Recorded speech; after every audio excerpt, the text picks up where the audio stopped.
Hola traders, muy buenas tardes. Mi nombre es Javier Rojas y les quiero dar la bienvenida al módulo número 4 de nuestro curso de análisis de mercado avanzado.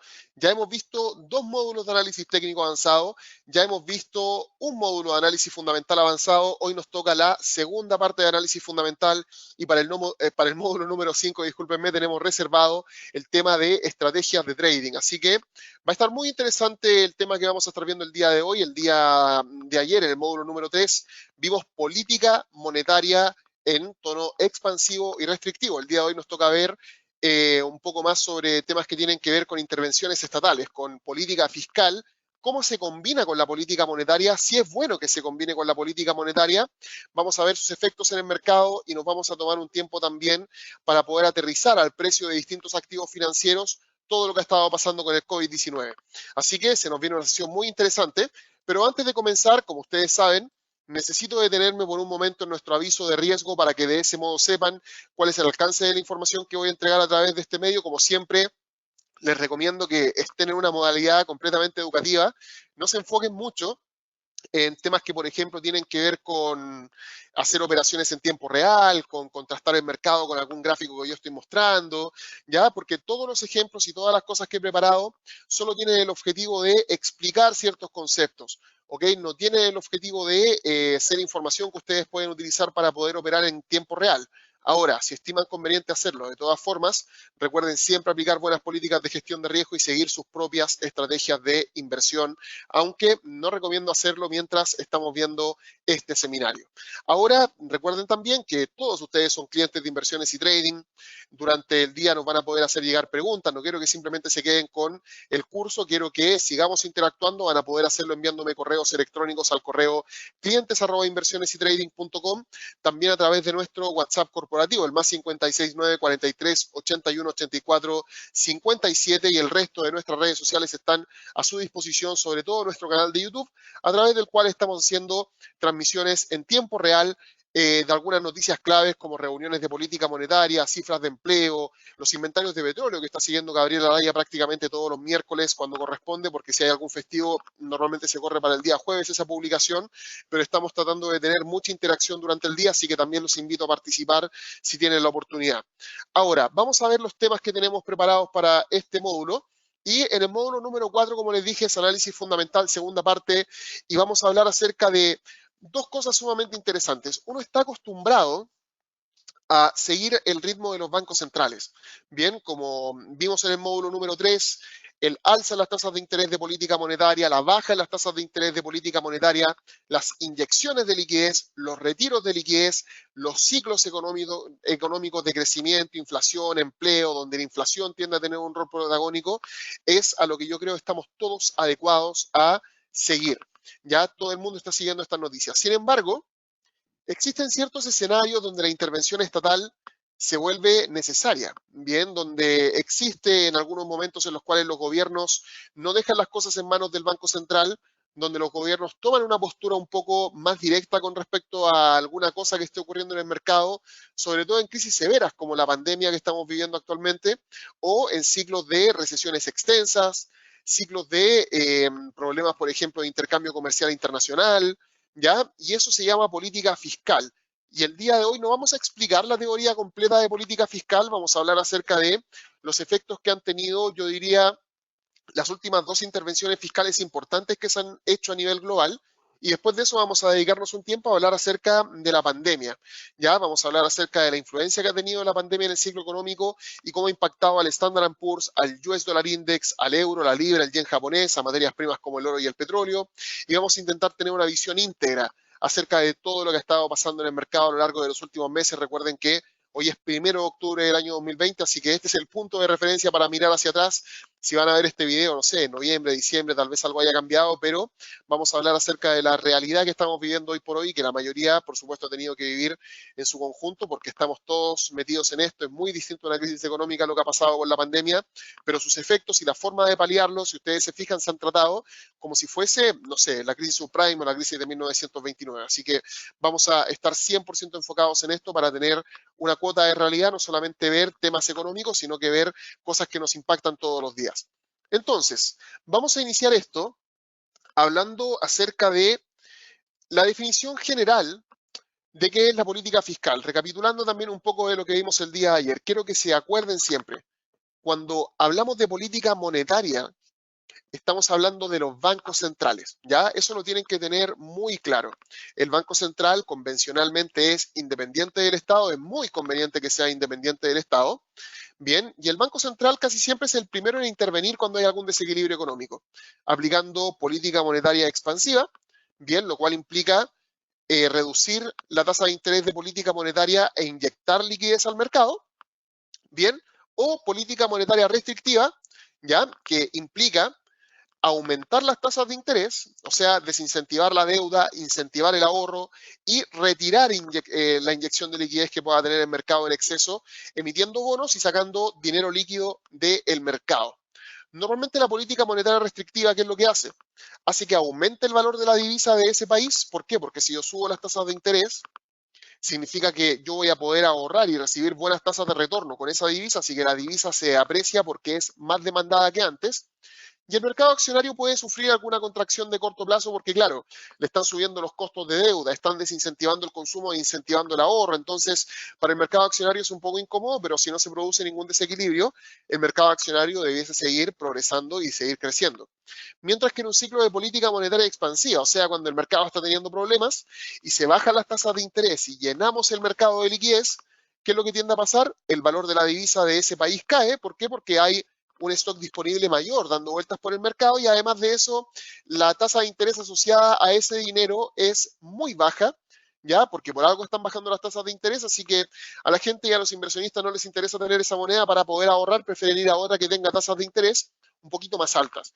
Bien, y en el mercado accionario es todo al revés. En el mercado accionario hay un boom. Normalmente lo que se produce es una alza muy significativa, sobre todo cuando recién comienza la política monetaria expansiva, porque este es un estímulo.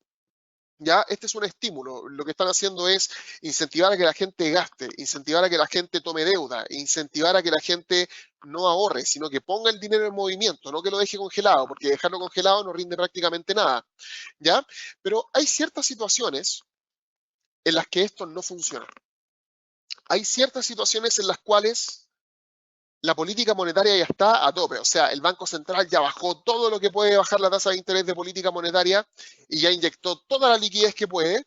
O en el caso inverso, ya subió todo lo que puede subir la tasa de interés y al mismo tiempo ya quitó toda la liquidez que puede del mercado y aún así los desequilibrios contra los cuales se está intentando luchar el Banco Central no desaparecen. Bien, entonces hay otra rama de estímulos que se llama política fiscal. ¿De dónde viene fiscal? Del fisco. ¿De dónde viene el fisco? Del Estado. ¿Y de qué es sinónimo? De impuestos. Impuestos, leyes, ¿ok? Y cosas de ese estilo. Entonces, vamos a hablar un poco acerca de política fiscal, porque ya el módulo número 3 lo dedicamos a hablar completamente acerca de política monetaria. Así que hablemos un poquitito sobre política fiscal y lo vamos a hacer por medio de ejemplos un poco más prácticos. Ahora, la política fiscal, como les comentaba anteriormente, guarda relación directamente con, yo diría, dos armas. Así como el Banco Central, por ejemplo, tiene dos herramientas principales, que son los programas de inyección de liquidez y son las tasas de interés. Yo diría que la política fiscal habitualmente tiene dos herramientas, ya tiene otras que son menos convencionales, pero las más inmediatas son la tasa impositiva, o sea, lo que yo intento recaudar en el mercado en base a impuestos, y el gasto fiscal, o sea, de lo que a mí me ingresa, cuánto ahorro y cuánto gasto, cuánto tiro de vuelta al mercado. ¿Ya? Al igual que la política monetaria, la política fiscal puede tomar un tono expansivo, o sea, un tono de estímulo, o un tono restrictivo, que tiene que ver con restringir un poco la economía para poder disminuir un poco su alto dinamismo que puede generar desequilibrios. Pero a diferencia de la política monetaria, que la política monetaria, ¿qué es lo que persigue? Pleno empleo, ¿qué es lo que persigue? Crecimiento, ¿qué es lo que persigue?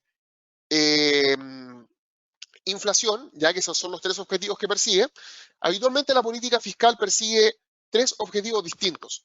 Por un lado, la estabilidad económica.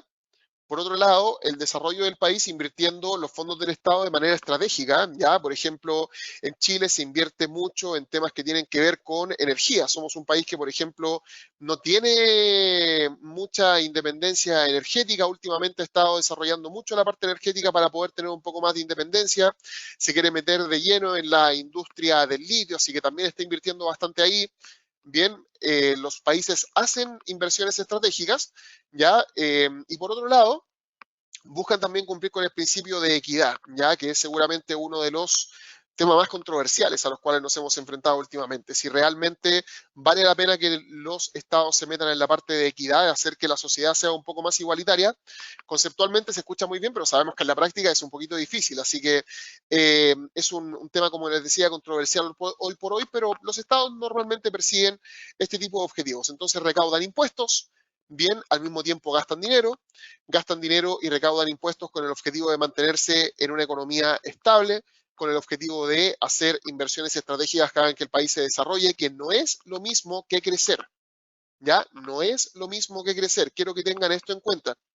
Cuando uno está teniendo desarrollo económico, no es lo mismo que tener crecimiento económico. ¿Ya? El desarrollo económico yo diría que está mucho más ligado a la política fiscal. El crecimiento es algo que seguramente le preocupa un poco más al Banco Central, aunque obviamente son cosas muy parecidas. Yo estoy seguro de que tal vez no han escuchado mucho esta discusión porque es muy de aula, es muy académica, pero desarrollo económico no es lo mismo que crecimiento. ¿Ya? ¿Qué podríamos decir que es crecimiento?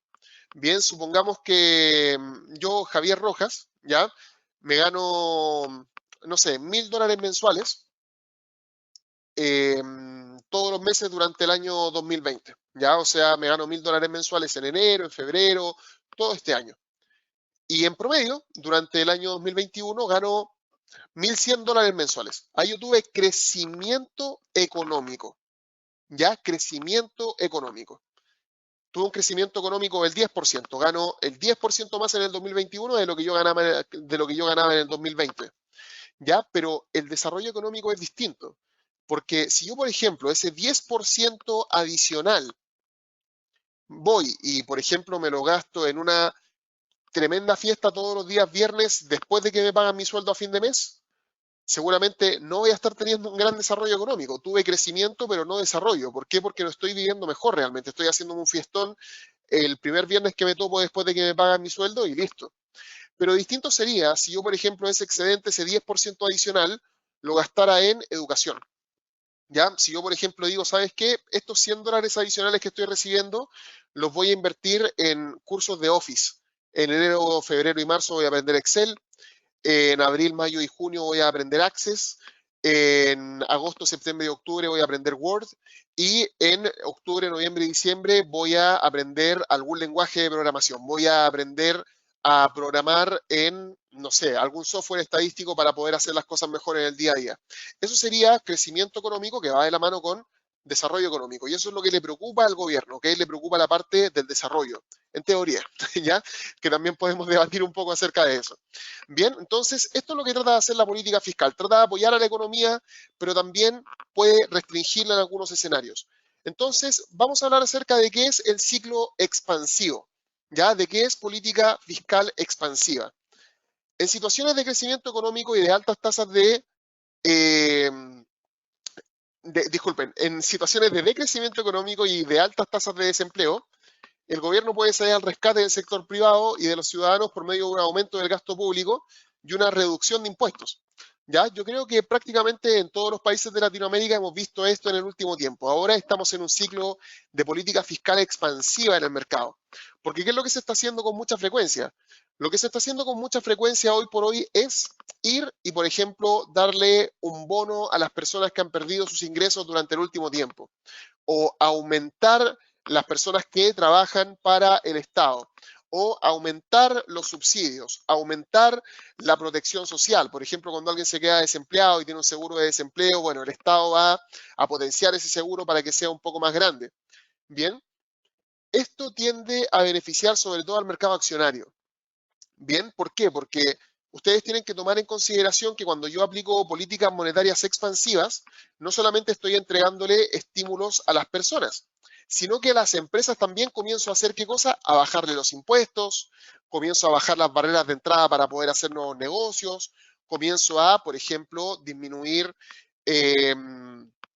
no sé, ciertas cosas que tienen que pagar en ciertos sectores específicos, algún royalty o algún impuesto adicional, por ejemplo, impuestos al tabaco, impuestos al alcohol, impuestos específicos que de pronto pueden ser un poco restrictivos para algunas industrias.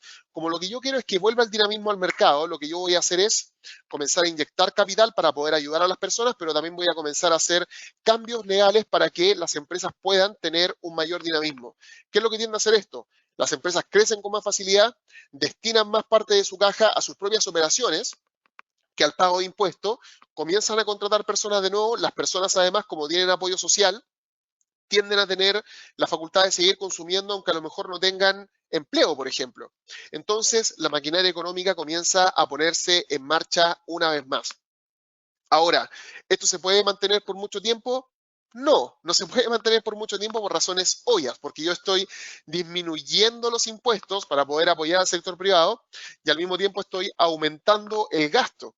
Ya es algo que no se puede mantener por mucho tiempo. ¿Por qué? Porque en algún momento lo que va a pasar es que el Estado se va a quedar sin dinero, en algún momento van a crearse desequilibrios no solamente en el mundo económico, sino que se van a comenzar a generar desequilibrios en las arcas fiscales y obviamente no es bueno. Por eso el Estado tiende a esperar a que la bomba estalle un poco antes de aplicar este tipo de estímulos. Por ejemplo, el Banco Central siempre trata de llegar antes. Ya el Banco Central, cuando ve que alguna cifra se está comenzando a descalabrar, inmediatamente salta sobre esa cifra y comienza a potenciarla o a pagarla dependiendo de sus objetivos. Pero la política fiscal, como tiene una duración un poco más limitada y no puedes mantenerla para siempre, porque al final es como contraintuitivo. Uno recauda menos dinero y al mismo tiempo está dando más dinero a la sociedad. Ya hay que ser muy cuidadoso con esto y por eso cuando yo veo, por ejemplo, a un gobierno que está cobrando menos impuestos y tirando dinero a la calle, inmediatamente me comienzo a dar cuenta de que las cosas no van muy bien en ese país, pero al mismo tiempo me comienzo a preguntar por cuánto tiempo van a hacer esto, por 20 años, 15 años, 50 años. No, un país no puede funcionar así. Y yo creo que un gran ejemplo de esto es, por ejemplo, lo que está ocurriendo en Venezuela, donde si bien no han bajado impuestos, evidentemente, la recaudación fiscal va para abajo porque cada vez tienen menos empresas, pero el gasto público ¿para dónde va? Va para arriba hasta en los cielos. ¿Ok? Muy parecido a lo que pasa en Argentina, donde en Argentina ya no saben cómo recaudar más porque el gasto público es tan potente y al mismo tiempo el sector privado está tan ahogado en tributos, en impuestos, porque necesitan recaudar, que el desequilibrio ya se dio. Ya se dio el desequilibrio donde necesitas más dinero porque lo regalaste todo y donde no puedes recaudar más dinero porque ya tienes los impuestos tan altos que finalmente se destruye todo. Entonces, la política fiscal, así como la política monetaria puede generar presiones inflacionarias fuertes, la política fiscal también hay que tratarla con cuidado porque uno puede empezar a causar desequilibrios. Bien. Por otro lado, el ciclo restrictivo, ya, porque también existe la otra mitad de la historia, donde yo no voy a ir a ayudar a la gente. De cierto modo, lo que voy a hacer es restringir un poco la actividad económica. ¿Ya? Cuando yo tengo problemas, lo que yo hago es comenzar a liberar dinero de las arcas del Estado y a recaudar menos. Es un ciclo muy riesgoso el de política monetaria expansiva. Pero cuando las cosas se ponen mejor, cuando las cosas se comienzan a normalizar económicamente hablando, ¿qué es lo que tiene que salir a hacer el Estado? El Estado tiene que salir y comenzar a recuperar todo lo que gastó. Eso se llama política fiscal restrictiva. ¿Ya? En la política fiscal restrictiva, lo que se tiende a hacer es disminuir el gasto público, o sea, comenzar a disminuir esa fuga de dinero que yo estoy inyectando en el mercado desde las arcas fiscales a el mercado real en la calle y comienzo a aumentar los impuestos porque yo digo, oye, ya recuperamos la economía, estamos en un nivel apropiado, así que ahora los impuestos van para arriba, una vez más. Bien, esto tiende a frenar al mercado accionario, porque de un día a otro a ti como empresario te dicen, hey, ojo que te voy a empezar a cobrar más impuestos. Tú tienes menos caja, dispones de menos dinero para poder invertir y al mismo tiempo las personas en la calle comienzan a recibir menos apoyo fiscal. Las personas que a lo mejor estaban trabajando en algún proyecto en el Estado salen. Los excesos, por ejemplo, de empleos creados comienzan a salir del mercado. Aquí en Chile, por ejemplo, a mí mis padres siempre me contaban una historia de cuando ellos eran niños, de que aquí se hizo un programa fiscal para poder apoyar a las personas que estaban desempleadas, había muchísimos desempleados y decían que, no sé, el Estado, por ejemplo, comenzó a contratar a muchas personas para que fuesen jardineros, ¿ya?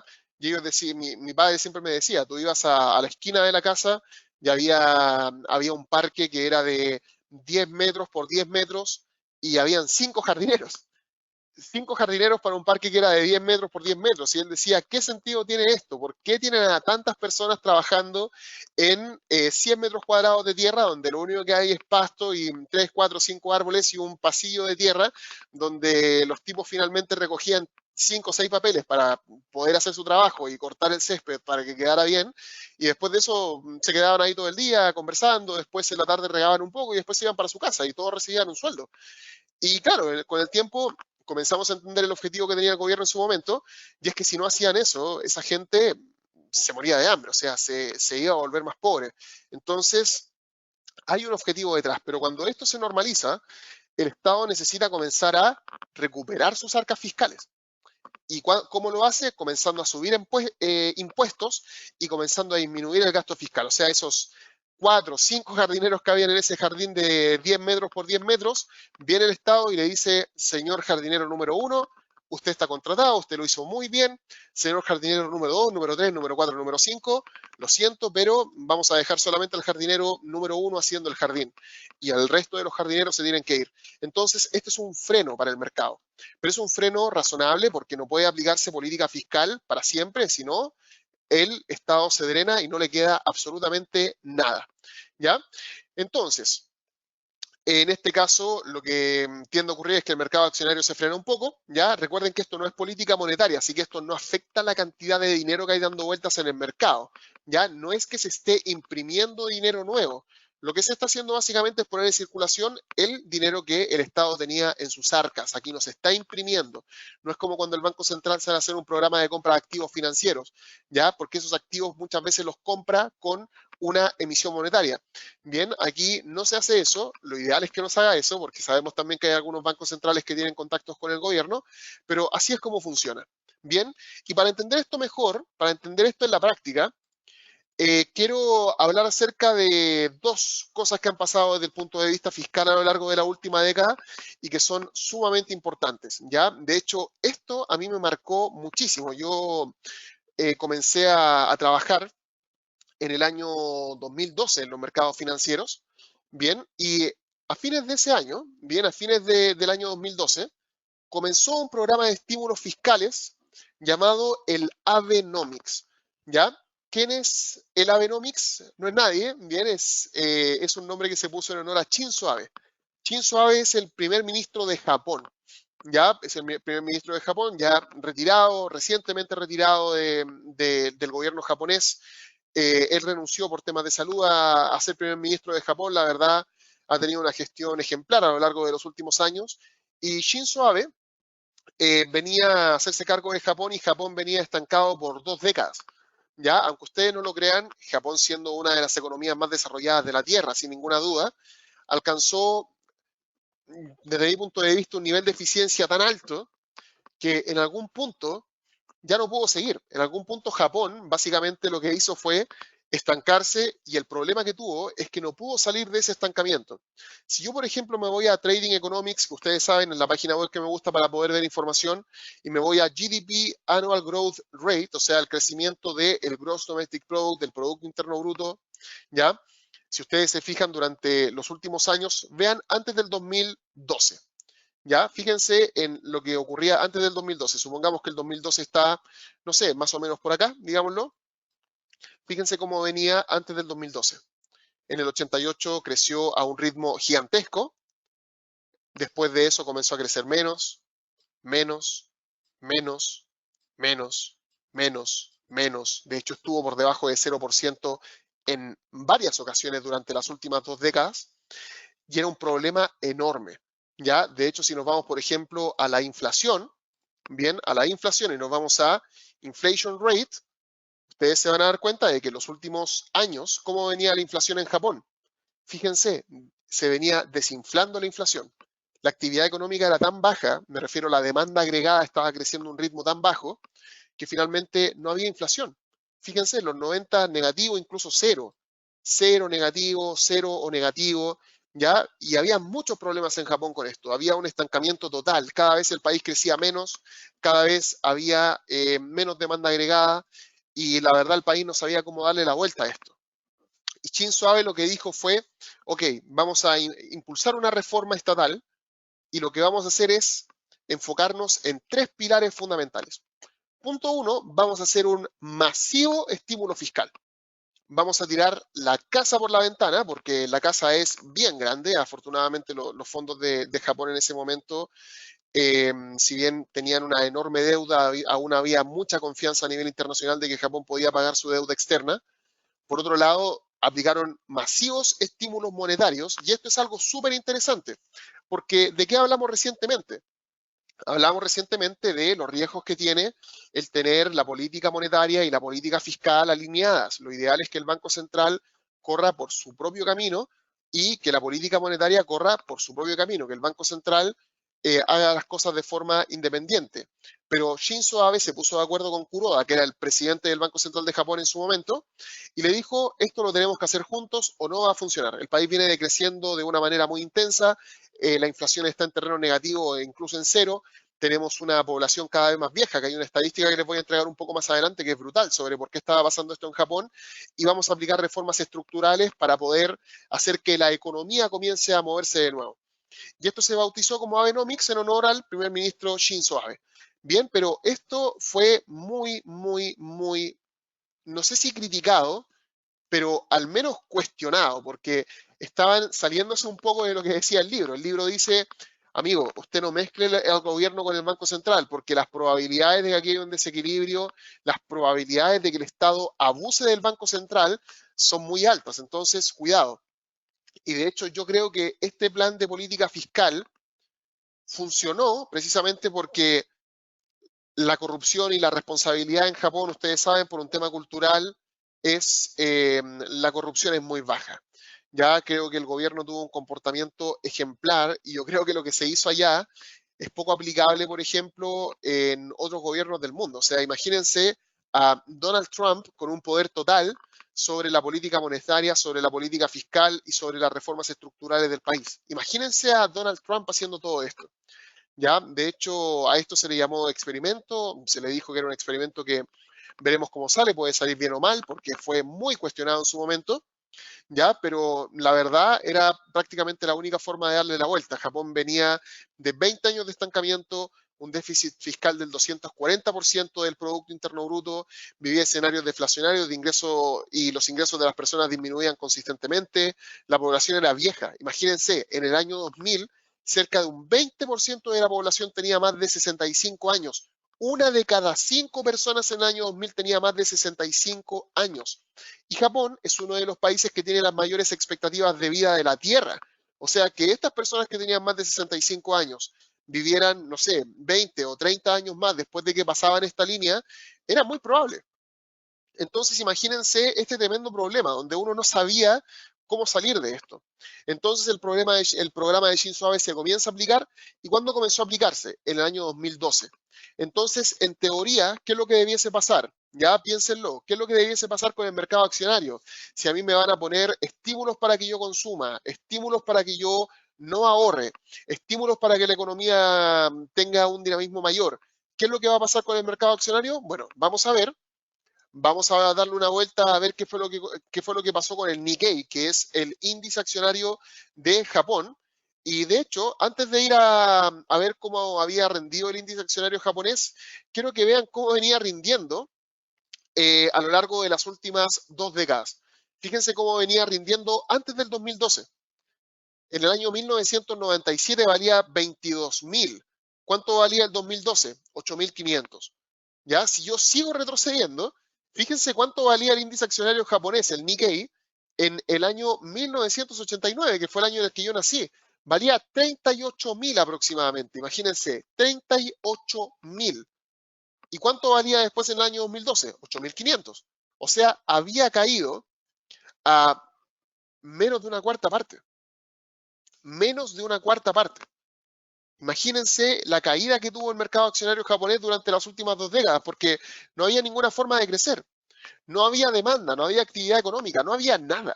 Ya Japón mantuvo su desarrollo porque obviamente tiene una responsabilidad y una cultura que les permite hacer eso.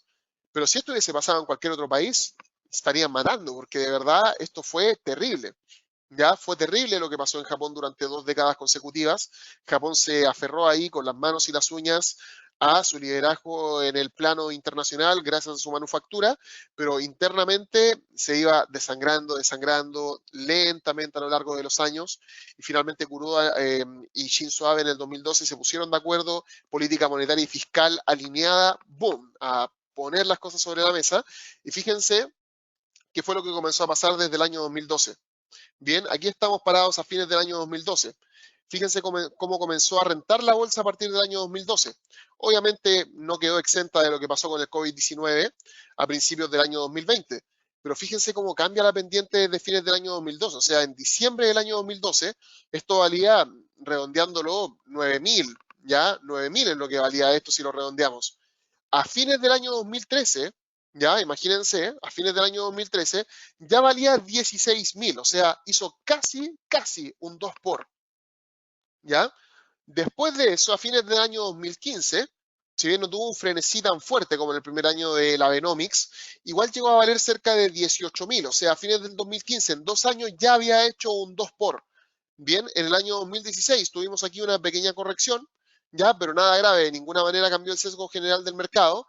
Y fíjense cómo estamos ahora casi en 24.000, ya, o sea, le estamos haciendo prácticamente un 3 por a lo que teníamos en el mercado accionario hace 8 años en Japón. Imagínense ustedes qué activo financiero les permitiría triplicar su dinero en 8 años, ¿ok? Es extremadamente difícil, habrá alguno que otro activo financiero por ahí que les permita hacer esto, pero este es el efecto de la política monetaria y la política fiscal unidas, ¿ya? Bajaron las tasas de interés a terreno negativo, ¿ya? Imagínense, a terreno negativo. Las tasas de impuestos también las mantuvieron. De hecho, habían varias reformas que incluían alzas de impuestos y comenzaron a patearlas para adelante. ¿Ok? No quisieron subir los impuestos finalmente y aplicaron muchísimos estímulos, algunos de ellos hasta el día de hoy se mantienen, ¿ya? Y este fue un experimento que a Japón por ahora le está saliendo muy bien, pero esto explica más o menos el efecto que tiene en el mercado algo de esta naturaleza. Pero ¿qué particularidad tiene? Que como está combinado con la política monetaria, también tuvo efecto en el dólar yen. Entonces, piénsenlo por un segundo. Si me están aplicando un montón de estímulos que están haciendo que todo el mundo se vaya al mercado accionario, me están manteniendo la tasa de interés de política monetaria en negativo, ni siquiera es cero, es negativo. Y al mismo tiempo, me están inyectando mucha liquidez. ¿Qué le habrá pasado al yen japonés en ese tiempo? Vamos a verlo en el gráfico, no nos imaginemos qué fue lo que pasó. Vamos a ver qué fue lo que le pasó al dólar con respecto al yen japonés en este tiempo. Y fíjense, fines del año 2012, el dólar con respecto al yen japonés, ¿cuánto valía? Valía aproximadamente unos 75, 80 de haber estado, no, en 79, 80, digamos que en 80 estaba a fines del año 2012. ¿Y cuánto llegó a valer a fines del año 2013? A fines del año 2013 esto estaba prácticamente, ¿cuánto? Un 30% más arriba. Luego de eso llegó incluso hasta cerca de 125. O sea, imagínense a 125, que es el precio que se alcanzó a mediados del año 2015, desde los 80 que valía acá, hay más de un 50% de diferencia. O sea, imagínense, esto subió cerca de un 50% en apenas el 2013, 2014 y la mitad del 2015, en 2 años y medio. Bien, esto tuvo un efecto porque los estímulos fueron tan violentos que esto fue lo que terminó ocurriendo. Y fíjense que después de eso aquí viene un momento en el cual, claro, las cosas se comienzan a equilibrar un poco, pero nunca más volvimos a los niveles en los cuales estábamos antes del Abenomics. Ese es el efecto de la política monetaria y ese es el efecto de la política fiscal expansiva, política monetaria expansiva devaluando al yen, política fiscal expansiva apreciando el mercado accionario, dándole un enorme boom al mercado japonés. Y irónicamente, las cosas de la vida, la inflación en Japón no se ha disparado, el crecimiento en Japón no se ha disparado tampoco, y es muy raro. Japón está manteniendo una economía extremadamente estimulada, y al mismo tiempo de que nos podemos dar cuenta de que no han habido mayores variaciones que lleven, por ejemplo, al mercado a niveles peligrosos, por ejemplo, de inflación o de crecimiento, algún desequilibrio que se pueda observar. Bien, entonces es súper importante que se analicen estos casos, porque ahora sabemos qué es lo que podría llegar a pasar si otro país aplica el Abenomics en algún momento, algún escenario similar. Aunque, de nuevo, es un poco difícil. Yo, por ejemplo, y sin ofender a nadie, yo también soy latino, si se hiciera algo como el Abenomics aquí en Latinoamérica, yo me moriría de miedo. Se los digo súper honestamente, porque aquí cuando se ha intentado coordinar la política monetaria con la política fiscal, la experiencia ha sido paupérrima, ¿ya? Si no, pregúntenle a Argentina, pregúntenle a Venezuela, ¿ok? Pregúntenle a cualquier país del mundo en Latinoamérica, a cualquier país latinoamericano, discúlpenme, que haya hecho algo parecido a esto, y la verdad, las cosas que salen de coordinar política monetaria y fiscal habitualmente no es muy buena. ¿Ya? Ahora, también quería mostrarles un caso de política fiscal expansiva, que es un poquito más parecido a lo que normalmente pasa, a lo que sale en los libros, ¿ya? Porque lo de Kuroda, lo de Shinzo Abe, lo de Japón, no aparece en los libros. Acuérdense de mí, esto va a ser un caso de estudio en las universidades, yo creo, en la próxima década, porque todavía está en desarrollo, incluso después de 8 años, ustedes saben, los japoneses son un tema cultural, tienen una mirada profundísima. Ya a mí, por ejemplo, me gustan mucho las conferencias de Yokoi Kenji, de un colombiano que creo que tiene papá japonés y el tipo se dedica a hacer conferencias sobre la cultura latinoamericana y la cultura japonesa, donde él dice que la gran diferencia entre el latino y el japonés es que el latino cuando piensa en un emprendimiento dice, bueno, ¿cuándo voy a empezar a ganar dinero? Y si me dicen, no, en 5 meses más, no, eso no sirve, tiene que ser ahora.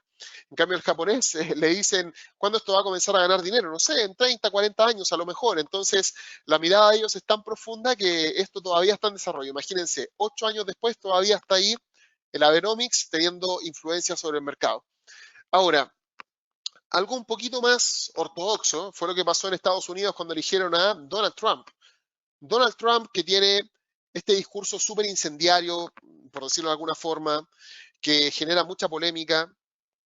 Cuando fue electo presidente, muchas personas dijeron, ok, aquí se nos viene una crisis de aquellas. Pero finalmente el mercado accionario comenzó a subir con mucha fuerza después de que lo eligieron. ¿Por qué? Porque básicamente Donald Trump llegó con su discurso de Make America Great Again. ¿Qué quiere decir Make America Great Again? Poner todo a favor de la industria norteamericana y comenzar a recortar beneficios que puedan tener otras empresas a nivel internacional, comenzar a reevaluar algunos tratados internacionales, pero no solo eso, sino también aplicar un estímulo fiscal que tenía que ver con una reforma tributaria para poder disminuir la carga impositiva de las empresas. Entonces, ya que se manejan un poco mejor, esto lo vamos a ver un poco más rápido porque esto es más directo. Lo de Japón de verdad es un enredo, pero que finalmente terminó saliendo muy bien. Pero lo de Estados Unidos y lo de Donald Trump era una línea recta. Donald Trump dijo una forma de poner a las empresas norteamericanas a correr nuevamente es bajarle los impuestos. Si usted tiene una caja de 100 millones de dólares y se le va el 35% en impuestos y después de eso le quedan 65 millones de dólares, imagínense lo que podría hacer con un ahorro tributario de un 14%. Y eso fue lo que hizo Donald Trump. Donald Trump bajó la tasa de impuesto corporativo de 35% a 21% y el impuesto a la renta máximo pasó de 39,6% a 37%. Los cambios entraron en rigor a fines del año 2017, pero el mercado, ustedes saben, el mercado comienza a reaccionar inmediatamente en cuanto se entera de que esto va a ocurrir.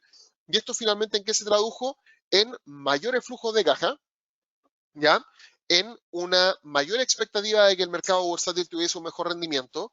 Al mismo tiempo, en ese momento teníamos tasas de interés muy bajas y el mercado americano se volvió muy llamativo por esta reforma porque la verdad era algo que bajo ninguna circunstancia iba a jugar en contra del sector empresarial, era algo que sí o sí tenía que jugar a favor de su rendimiento.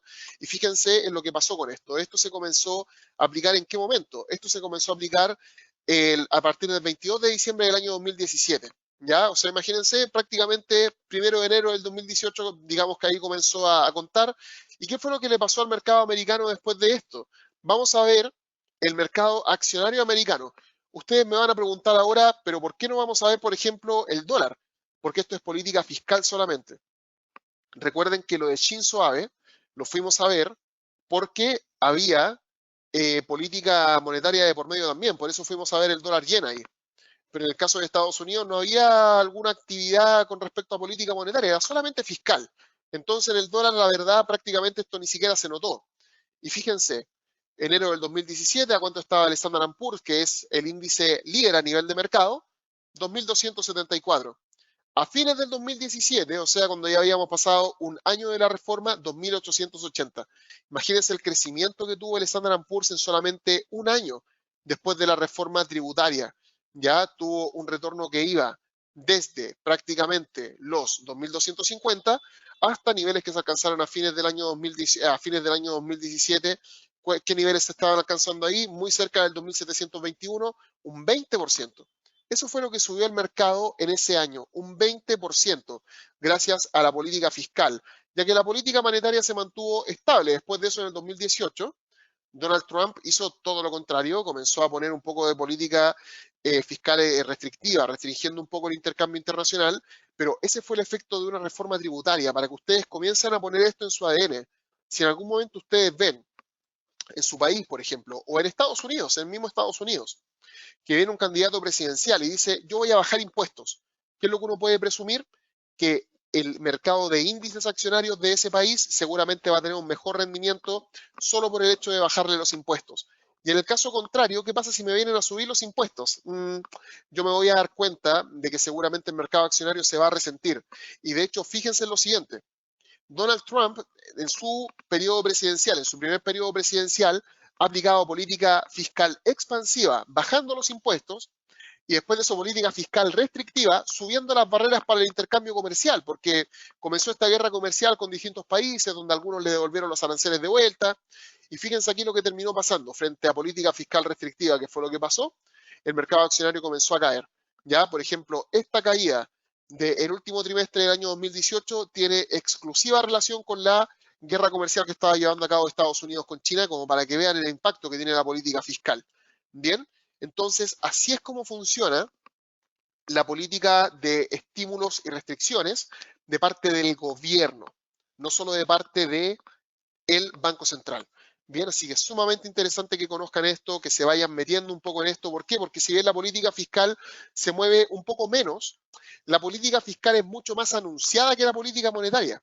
Yo, por ejemplo, cuando vea el próximo debate presidencial entre Joe Biden y Donald Trump, voy a ver si se viene algún ofertón, porque así es como se ganan las elecciones, con ofertones, donde empiezan a decir yo voy a hacer esto, voy a favorecer los negocios en esto, en esto, en esto, en esto.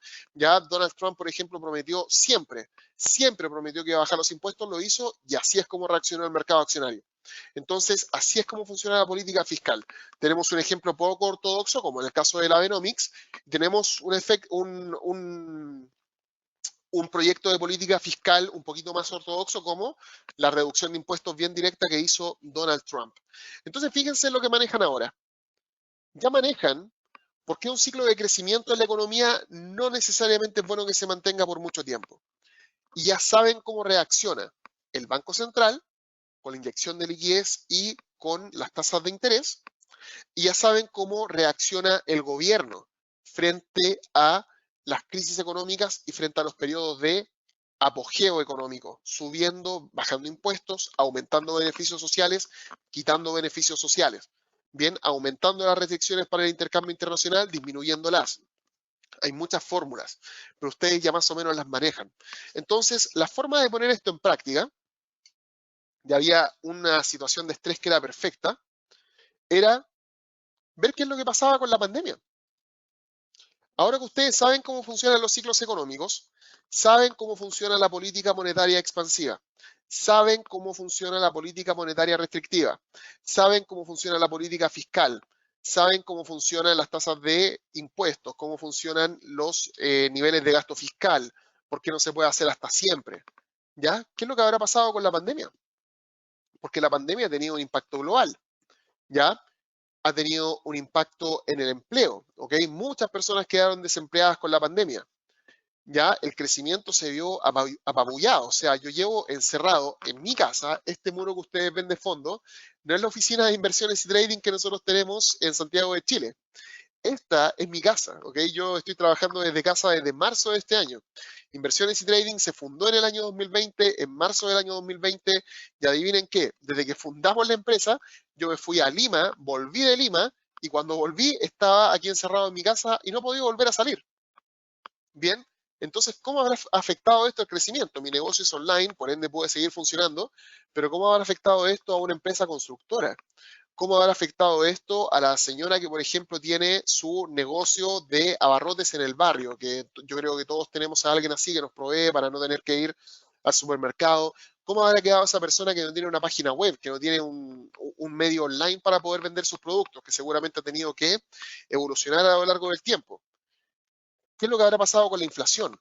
¿Alguno de ustedes está vuelto loco comprándose cosas? Yo no. Yo estoy gastando lo justo y necesario, porque nadie sabe lo que va a pasar. Nadie sabe lo que va a pasar, por ende yo cuido mis ingresos. Tengo mis ingresos, los ahorro. Tengo mis ingresos, los invierto. Pero los gastos, no.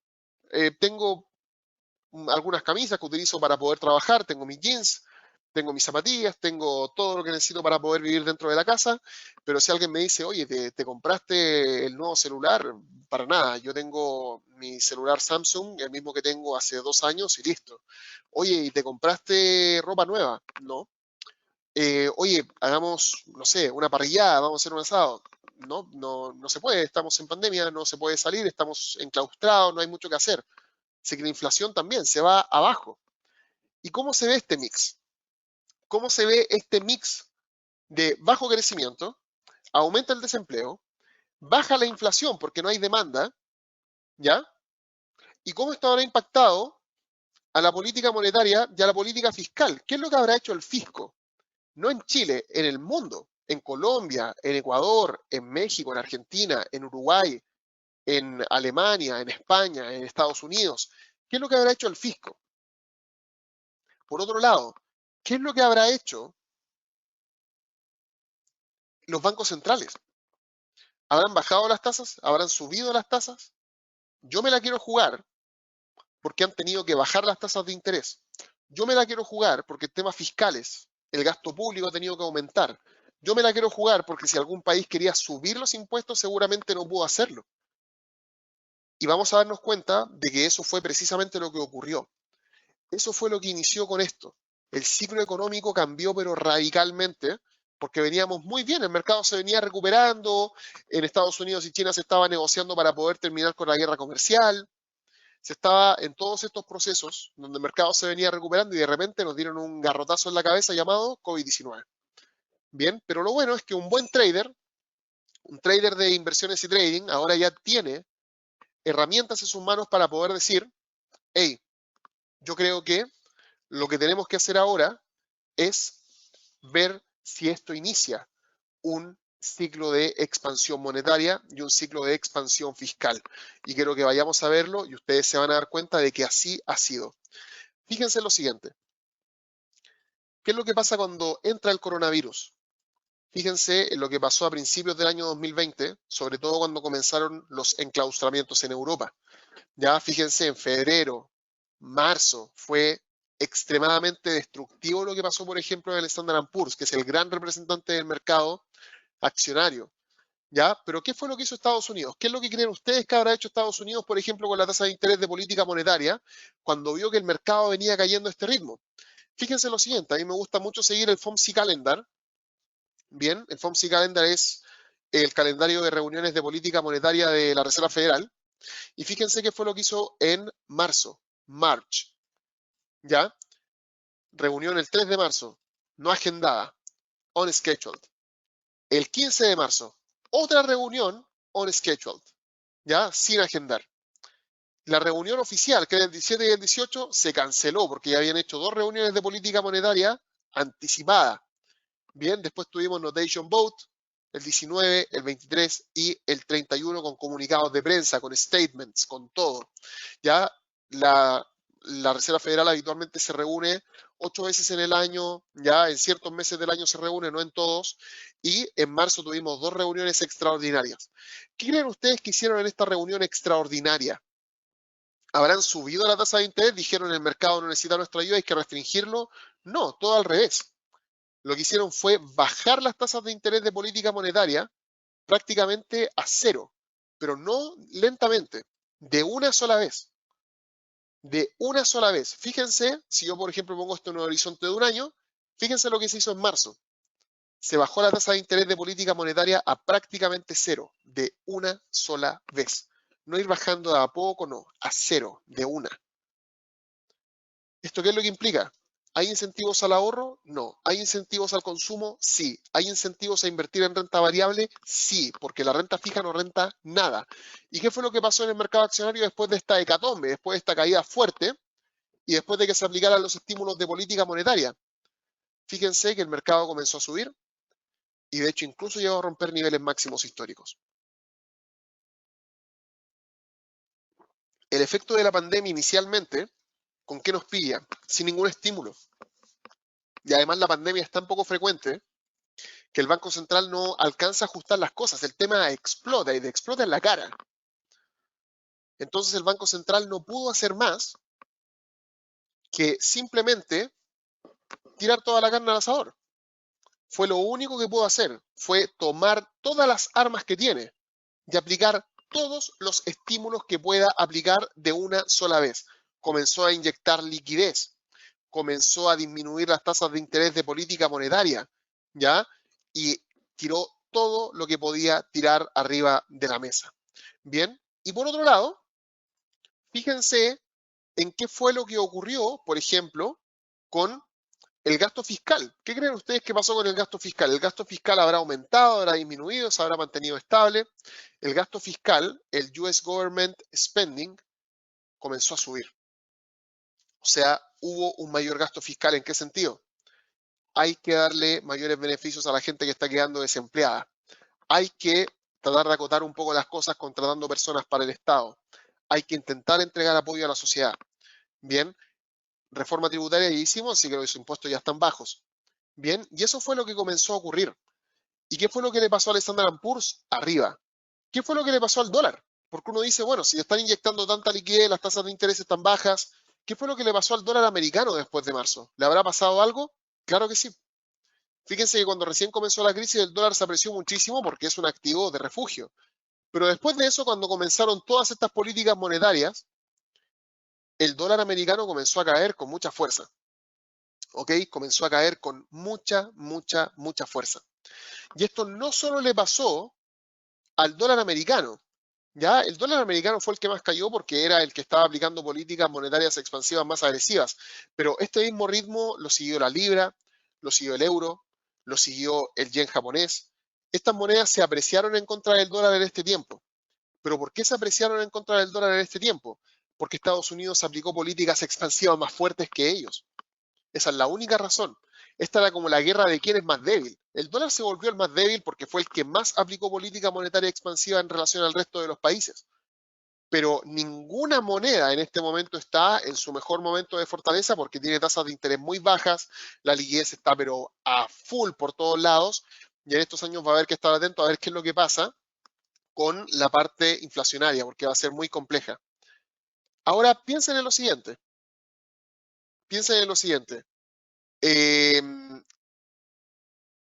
es lo que pasa cuando, por ejemplo, tenemos este tema de la pandemia con el intercambio comercial? Disminuye, ¿cierto?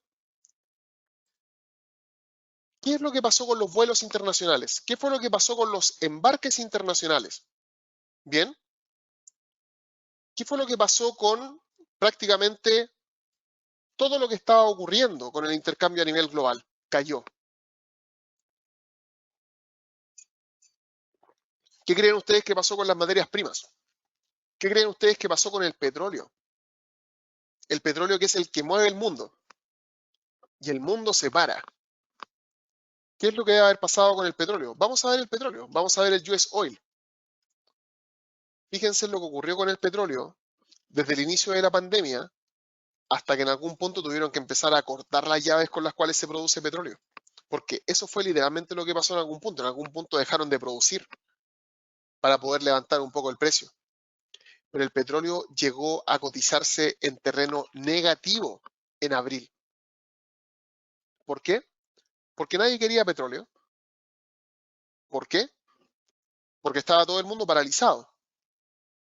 ¿Y qué fue lo que hicieron los países productores? Nada, hicieron una guerra de precios entre sí para poder ganar más competitividad. ¿Y qué es lo que le terminó pasando al petróleo? Terminó cayendo a terreno negativo. A terreno negativo. Imagínense. Y uno dice, oye, pero no que un activo financiero puede caer a cero, no un activo financiero como el petróleo. Porque el petróleo cuando tú lo vendes, cuando tú tienes aquí tu barril de petróleo, tú no puedes decirle a alguien, tome, lléveselo gratis, porque esa persona tiene que pagar el embarque. Entonces, básicamente lo que estaba pasando es que dijeron, mire, llévese este barril de petróleo, pero además de eso, y déjenme buscar algo aquí que pueda utilizar para poder representar lo que quiero representar, tome, llévese aquí el barril de petróleo y tome, aquí hay un sobre con dinero que le va a servir para que usted se lo pueda llevar al otro lado del mundo, porque usted, ¿dónde vive? Ah, usted vive en Colombia. Listo, lléveselo aquí desde Arabia Saudita con un poco de dinero, tome, hay dinero para que se lo pueda llevar. Y por eso el petróleo llegó a terreno negativo, porque incluso los países con tal de deshacerse de los barriles de petróleo, te daban el barril gratis y te pagaban el embarque. Así que se comenzó a transar en terreno negativo. Imagínense el efecto que tuvo en el mercado de materias primas. El mercado de materias primas no hay política fiscal ni política monetaria que valga. Ya aquí va a depender de la OPEP, de los países productores. En Chile, por ejemplo, en Chile el cobre también pasó por un momento muy complejo, muy complejo, producto de la pandemia. ¿Por qué? Porque evidentemente no existía una probabilidad muy alta de que aumentara la demanda. Y fíjense lo que terminó ocurriendo. Durante el mes de marzo, en solo una semana, el cobre llegó a caer un 11%, la semana anterior a esa un 3,77%. Bien, así que es súper significativo el que tengan esto en consideración. Las materias primas también es oferta y demanda, aquí no es política monetaria expansiva ni restrictiva, pero fíjense en la enorme caída que ha experimentado el mercado en el último tiempo. Bien, entonces, muy importante que tengan esto en consideración, que sepan cuáles son los efectos que tiene la política monetaria y la política fiscal en el mercado y sobre todo su combinación con la pandemia, porque la pandemia ha producido todos estos desequilibrios, pero ¿qué es lo que hace la pandemia? La pandemia básicamente hace que nos metamos en un ciclo económico que necesita apoyo.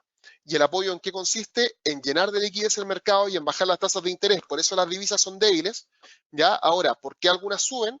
Porque seguramente su contraparte es incluso más débil. ¿Ya? ¿Por qué? Porque va a depender de quién baje más las tasas de interés, va a depender de quién inyecte más liquidez al mercado, y en la parte accionaria, ahí sí la reacción ha sido más o menos homogénea.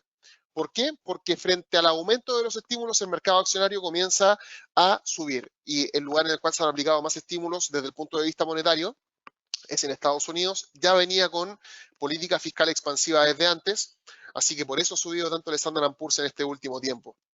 Y bueno, eso es lo que quería ver junto a ustedes el día de hoy. El módulo número 5 nos depara estrategias de trading. Vamos a hablar un poco acerca de cómo aterrizar todo lo que hemos conversado, cómo comenzar ya a hacer algunas operaciones de manera táctica en distintos instrumentos financieros.